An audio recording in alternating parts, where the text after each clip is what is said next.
if any, more reports of there being coins in circulation. It really, and a ton of evidence showing us that they're still paying fighters in Syrian and Iraqi dinars. So it's strong circumstantial evidence to show that that might have been their only press they were making coins with, and that it was seized. Don't know that for sure, but it seems. And second, in September 2015, they had to issue a decree stating that the people were not to circulate or use the new Syrian banknotes, 500 and 1,000 pound banknotes. And this seems to me to be a really crude attempt to control money supply when they can't print it themselves. Right? If they're really dependent on Syrian money and they, Assad's state gets to choose how much of that it prints, and especially with the war going on, it seems that they were suffering from inflation and had very little way to control that. All right, so in the digital realm, they have taken a number of different things to try to prevent their citizens from communicating with the outside world as well as receiving things from the outside. So they put a ban on satellite dishes.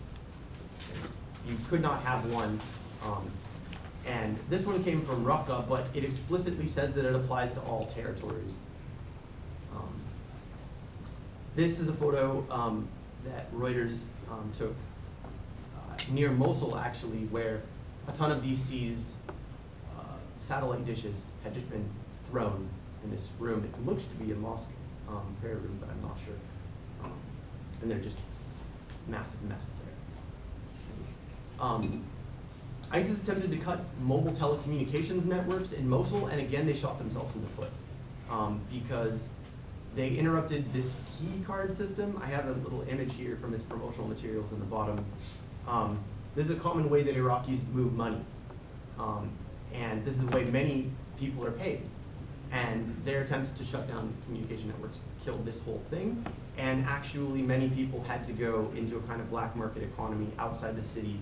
And this is a photo from the article that reported about this, where they would go outside of Mosul into the kind of outskirts, and they would trade the codes they needed to get paid for something like 95% of what they were going to be paying for. You get the point. And so clearly this had to be undone. They had to fix this.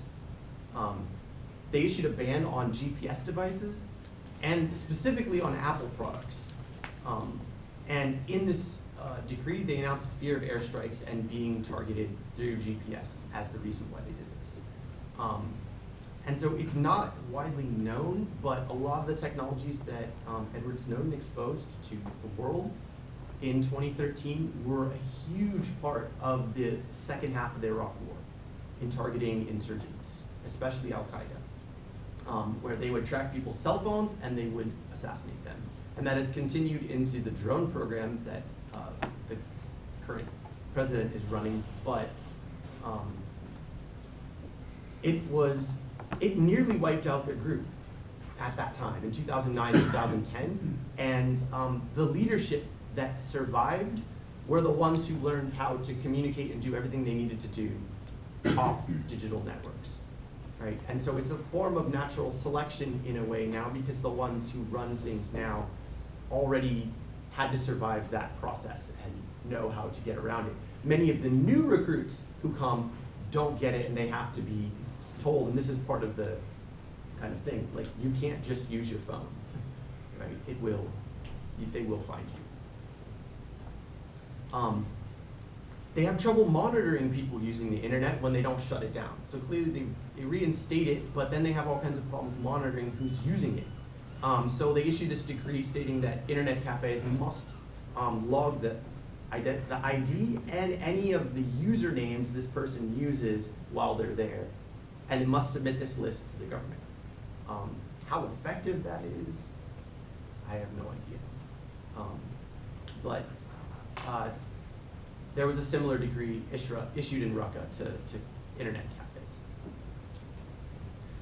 And so that brings us to a problem that ISIS is having among its fighters is a foreign local split that showed up in a number of testimonies from people who fled, and it's also made its way into some of the good journalism that's been done on the group. So a fascinating report in the New York Times interviewing 3 Syrian women who fled talks about their work in what's called the Al-Khansa Women's Brigade, and their frustrations that as Syrian women, they felt like they were a second class below the foreign women who had more freedom of movement, they had more disposable income, and several of their other perks are listed here, that the internet wasn't banned for them. They were actually free to use the internet. And so that, in an intersectional sense, brings an interesting thing where the status of the husband can actually convey a lot of new privileges to the wife, irrespective of her own, whether she's foreign or local. And more broadly, this has been reported to be causing problems among ISIS fighters. That initially they were forming a lot of their battalions based on language. That all the French speakers would be together, all the Libyans would be together, right? All the Indonesians would be together. And they started running into problems because they, in certain cases, developed too strong of identities and were more loyal to their battalion than they were to some of the leadership, depending on what they were ordered to do. Foreign fighters apparently were blamed by locals for the loss in Tel Abyad and for their fight there. And apparently they're also separating residential districts in cities they've seized by keeping foreign fighters in separate parts of the city. There have been different reports that conflict about whether or not foreign fighters actually make more money. That, in all the documents that have been put online that I was largely drawing on, there isn't evidence of that, but there's a number of firsthand testimonies that speak to this. So that's an interesting, I think it's very possible the documents just are a small sample, and we shouldn't consider them exhaustive, and that potentially explains why they don't back that up. But ISIS has had problems with graft, actually, and several powerful foreign jihadis who came to run different ministries fled with a lot of cash. And so this has also been fueling these tensions between foreign fighters and the local residents that are ruling. Okay. And so this document really raised my eyebrows, and I found it very interesting. It explicitly decrees that orphans, and it defines orphans in the document, are to be given their spoils of war. That ISIS broadly, it doesn't define them here, but we know that sex slaves are actually considered one of the spoils of war. And so it doesn't explicitly say, my assumption is no, it's defining people as orphans as those who are under 15 or haven't reached puberty. But that they are to be taken care of by the state, and that they are to get benefit from these spoils. And so the first thing it makes me think of is, without this they weren't, right? And we still don't, I haven't found clear things of who exactly gets these kinds of, gets access to what is seized in war. I'm assuming fighters do, but whether that carries into the foreign local split and other forms of privilege, I don't have information about it this time. I'm still keeping my eye peeled for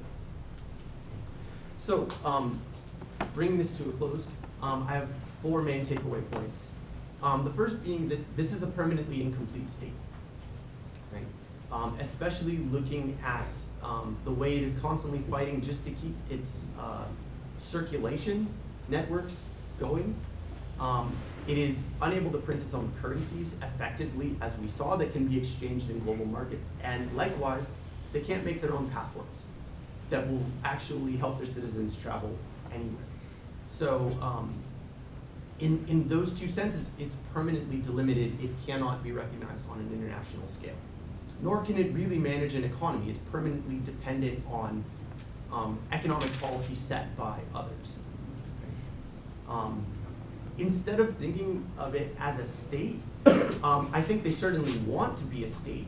I think of it as something more like a machine in a weird way, and that the fighters are the main kind of fuel that is keeping this whole thing going. There's been something like 40,000, at least, fighters who have come to join them, and tens of thousands who died already, right? It's a constant process where people come, they join, they fight, and they die, and they're replaced by new ones. And explicitly, the Islamic State has told fighters that it doesn't want them having kids. it actually, I was really surprised to read in a testimony from those same women I mentioned earlier that fighters' wives are given birth control. They don't want fighters having kids and getting attached to this life. They want them to be ready to go fight and carry out suicide missions at any moment. So that doesn't seem like they're trying to really expand their population in that way. They could, we can easily imagine them saying, have as many kids as you can, and the state will take care of them, right? Which is not what they're doing. There is a juxtaposition of flexibility for the state and many of the foreign fighters versus rigidity for all locals and the people, anyone who refuses to join or who is just subject to ISIS's rule, right? And this seems to be one of the main delineations of status and access to these forms of flexibility if they're banning all these things to so many parts of the population. And this also applies to ISIS's own strategy. It's able to, the state is able to make mistakes and just move on. Not that long ago, they had to change the name of their main propaganda publication because they lost the name, they lost Davik, the town where they expected an apocalyptic clash to happen. So they're flexible in their own ways of like, oops, yeah, we're moving on, right? But they afford none of this flexibility to the people who live under their control. And finally, I think the extremes of punishment, as I tried to show, as well as their problems punishing small things, really undermine their legitimacy with the people they govern if they had some in the first place, and expose their broader inability to govern.